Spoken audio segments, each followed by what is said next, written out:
Hi there. Do you want a date? I'm 24. I think there's a bit too much of a gap. Let's date, but we should be a bit low-key about it because of the age difference, okay? If you could be anyone in the world, what would you be? Would you be a supermodel stunning people on runways, or a rock star playing music in front of millions of people? Well, on the online game IMVU, you can be both. IMVU, or Instant Messaging Virtual Universe, launched in 2004. It's a massive multiplayer online role-playing game that allows users to create their own avatars and connect with each other virtually. What makes IMVU so unique is that instead of being your average online game, it's more of a collection of chat rooms that you can visit with your 3D avatars. And like Roblox, you can design your own virtual environment. Sounds fun, right? Well, it's more dangerous than you think. From catfishes and scammers to online preds, IMVU is home to some of the worst people on the internet. So buckle up and get ready, because today we're gonna uncover the disgusting world of IMVU. Inappropriate Advertising. IMVU isn't the most well-known game, but it's had a shocking number of controversies. When it first started, IMVU was G-rated, appropriate for all ages. In the late 2000s, IMVU rebranded themselves to bring more people onto the platform. But instead of leaning into the kids market like a lot of other companies did, they went down a spicier road. They redesigned their avatars, so instead of looking like your average video game character, they look like young adults ready to go clubbing. IMVU also started producing some questionable ads. The ads themselves were raunchy and suggestive, but where these ads were being posted was the real problem. These ads were known to be prominently shown on YouTube, flash game websites, and even porn websites.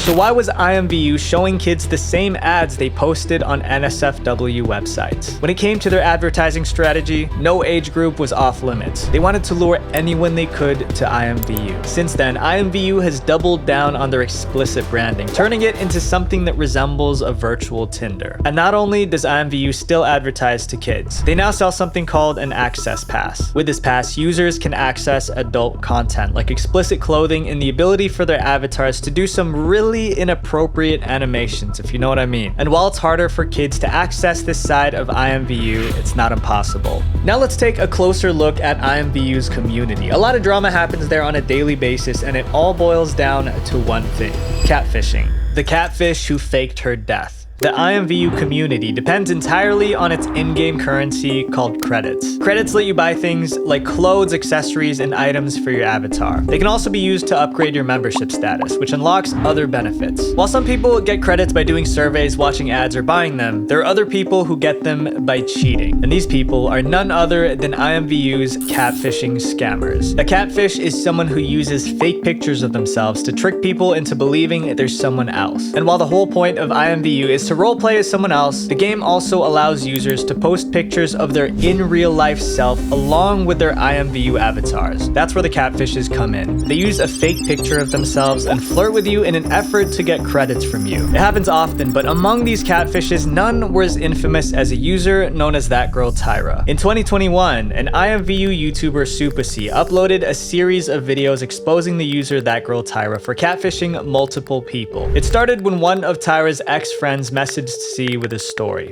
She has an Instagram, but it can't be her. Every time I asked to FaceTime, I either got blocked in her picture or screenshots. She doesn't even crop right. After taking a closer look at Tyra's account, it seemed clear to C that something was off. C knew that real Instagram photos filled the whole frame, and Tyra's photos didn't do that. If you guys look at this white line right here, it low-key do look like a screenshot. Hold up, you see this, y'all? Y'all see that white line? There were multiple people who were involved with Tyra on IMVU, and all of them had similar stories. She ever shows her face to you when y'all FaceTime? You're like, no, she's scared to. She make up excuses not to. Then she made her Instagram page private. This wasn't a small account either. Tyra had over 50,000 followers on IMVU. After C released multiple videos about Tyra, more people from the IMVU community started to realize she was a catfish, but no one expected what happened next. She said, Tyra passed away. I feel so bad. And look, it said highlights 1 week ago. It says for more information on the funeral service, go to my mom's page on Facebook. It's all there.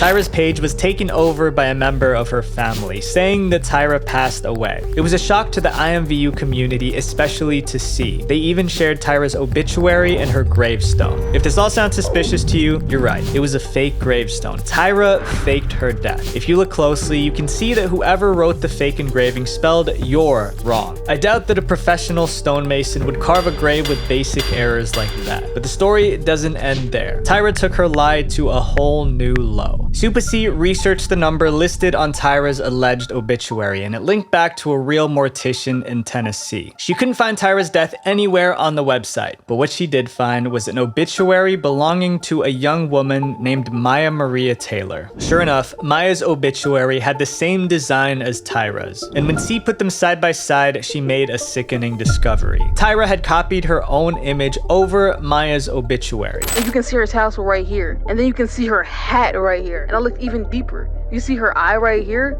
Check this out. You can see her eye right through the shirt, bro. And the story gets worse. Maya tragically lost her life in a drive-by incident at a local McDonald's. According to Tyra's so-called family, Tyra died in the exact same way in the exact same place. They even filmed the local news coverage of Maya's passing and posted it on their Instagram story, pretending it was about Tyra. Since then, Tyra vanished from IMVU. But as weird as this story is, there are darker secrets lurking in the corners of IMVU. Because one of the most unsettling parts of IMVU isn't about the people themselves, it's about the virtual rooms they create. So let's take a look at some of the most twisted places on IMVU. The most twisted IMVU rooms.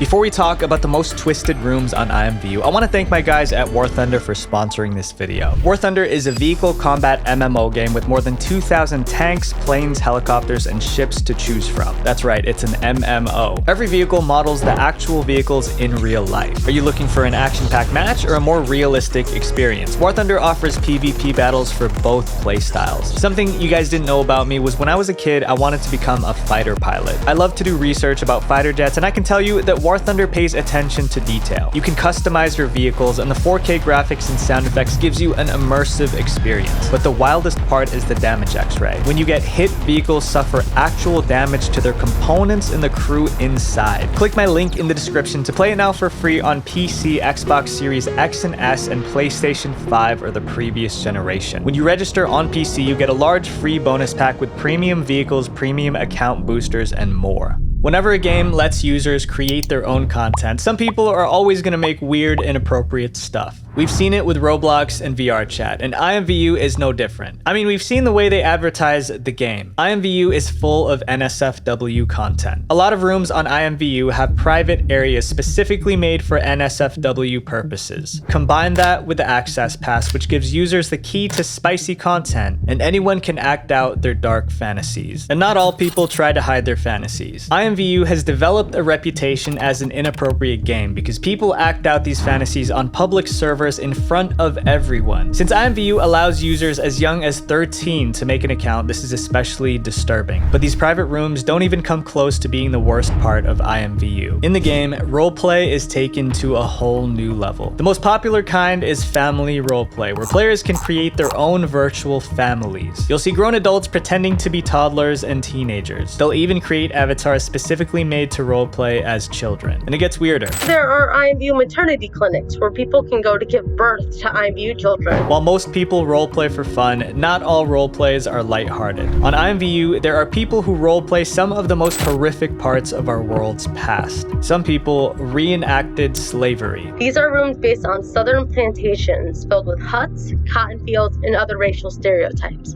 People go into these rooms to live out a fantasy of being a slave owner. There are also real graveyards on IMVU. By real graveyards, I mean there's no roleplay involved at all. These graveyards are dedicated to actual IMVU users who passed away in real life. Sometimes users will make graves dedicated to people outside of IMVU, including pets, children, and even miscarried babies. These graves have pictures of the IMVU avatars or the persons that have been deceased. But let's step away from the IMVU game for a minute and take a look at one IMVU user whose disappearance in real life made the media go wild. This person's name is Anne Marie Squires, the IMVU user who went missing. In 2010, IMVU played a major part in a missing persons case. Anne-Marie Squires was a mother living in the UK. According to her brother-in-law, Anne-Marie was very normal and bubbly. She and her partner Andrew were living happily together, but all that changed in May of 2010. On May 13th of that year, Anne-Marie was spotted by a security camera boarding a train. This would be the last time anyone saw Anne-Marie. Soon after, her family reported her missing. The only clue that they had was a cryptic note that said she was going to stay with someone named Shin. No one knew who Shin was, but Anne-Marie's family had a theory. They believed that Shin was someone Anne-Marie met on IMVU. Anne-Marie's family claimed that in months prior to her going missing, she spent most of her time on this weird chat room game. According to multiple news outlets, the family believed that Anne-Marie was becoming addicted to the game. Her son Andrew said, "It did seem that it became almost like an addiction, that she had to be on the site. Having spoken to her partner, he said she was on it every day, so I guess it could be like a compulsion." Anne-Marie was constantly fighting and arguing with her partner over how much time she was spending on the computer playing IMVU. Based on these two pieces of information, it seemed likely that Anne-Marie was talking to someone from IMVU, and maybe even cheating on her partner with them. It's possible that during the hours she spent on IMVU, Anne-Marie was talking to this mystery person named Shin. For 3 long weeks, her family was left without answers, until the police came back with news. According to the Salisbury Journal, Anne-Marie had walked into a police station a month after her disappearance to report that she was okay. We're not sure where this police station was, but there was information that she was in the US. But there's another detail that makes everything a little bit more complicated. Anne-Marie begged the police not to tell her friends or relatives where she was. Her family was devastated. "We're gutted," her sister said to the Salisbury Journal, "but at least we know she's safe and well." To this day, no one knows where Anne-Marie is or the identity of Shin. But it goes to show that anyone can get sucked into an online addiction to a virtual world like IMVU. But now we're going to step away from the IMVU game and take a closer look at a platform you're probably familiar with. YouTube. There's a lot of IMVU content on YouTube, and not in a good way. We're about to dive into the toxic world of IMVU YouTube. IMVU YouTube is disgusting. IMVU content extends way beyond the confines of the game itself. Some people use avatars and rooms in IMVU to create narrative videos for YouTube. Remember those family role players we talked about earlier? Well, a lot of them use YouTube as a way to create virtual family vlogs and stories. But some of these stories are disgusting. The thumbnails and titles of these videos are questionable, and the avatars used to act out the characters look way too young. The creators do this on purpose to produce the inappropriate content. Oftentimes, these storylines will have to do with romance and guys cheating on girls and gangs.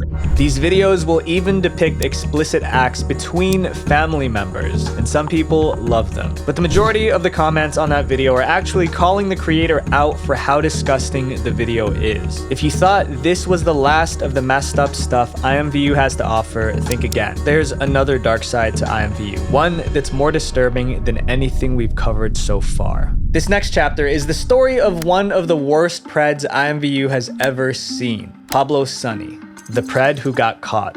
Mama Max is a YouTuber who dedicated his channel to shedding light on child exploitation. In May 2022, he uploaded a video talking about his hunt for an IMVU user named Pablo Sunny. So he disguised himself as a young IMVU user named Kawaii Kitty and visited a room called the Sexy Singles Club. This is where he met Pablo. Hi.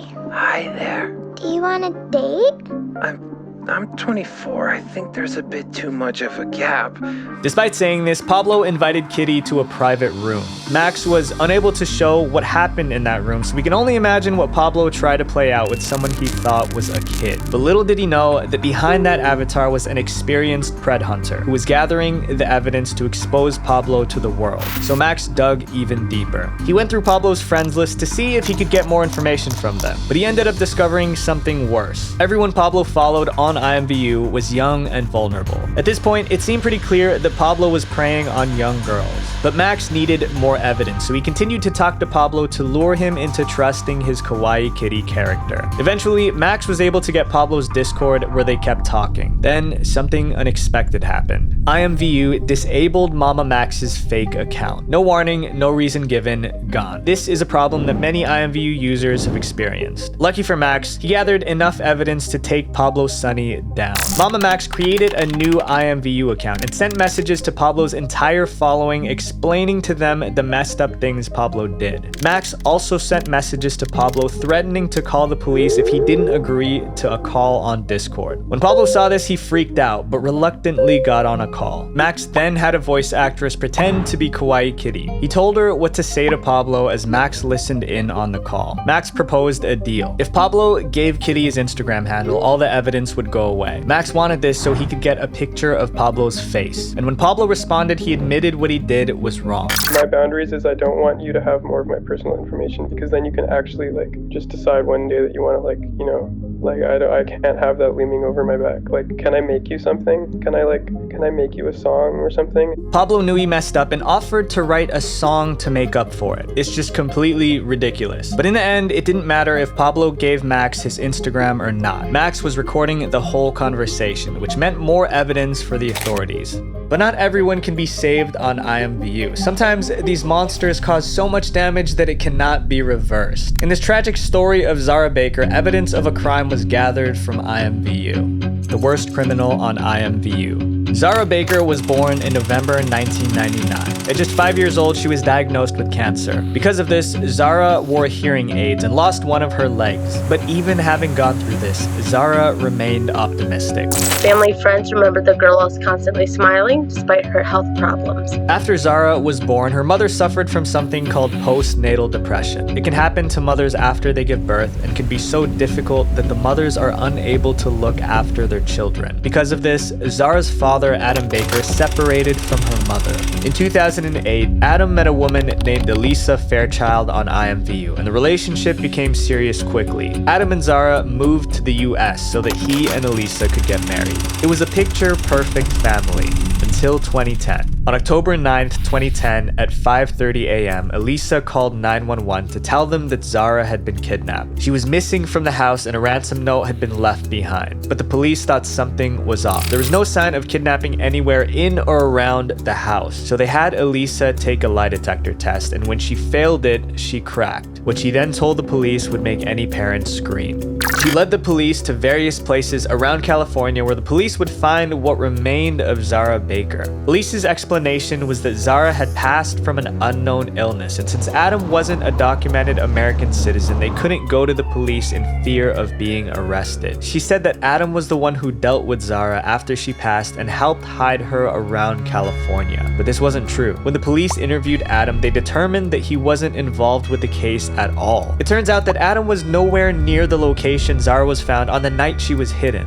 but Elisa was. The police also determined that Zara's passing wasn't because of natural causes, so that can only mean one thing. According to multiple news outlets, the police discovered that Elisa was taking part in Chainsaw Massacre roleplays on IMVU just days before Zara's passing. With such strong evidence working against her, Elisa pleaded guilty on trial. Adam was in the courtroom that day, and what he said to Elisa is heartbreaking. "Elisa, I trusted you with the most precious thing in my life. Not only did you lie to me, you lied to Zara. There are no words to explain the hate I have for you and the loss I suffer every day." Zara's real mother, who hadn't seen Zara since she was 8 months old, had this to say: "I never got to say goodbye. I never even got to say hello." The internet can be a dangerous place. If you're not careful, it'll consume you and rob you of your happiness. So if you're online for too long, especially in a game like IMVU, take a break and go touch grass, because life is too short to be wasted behind a screen.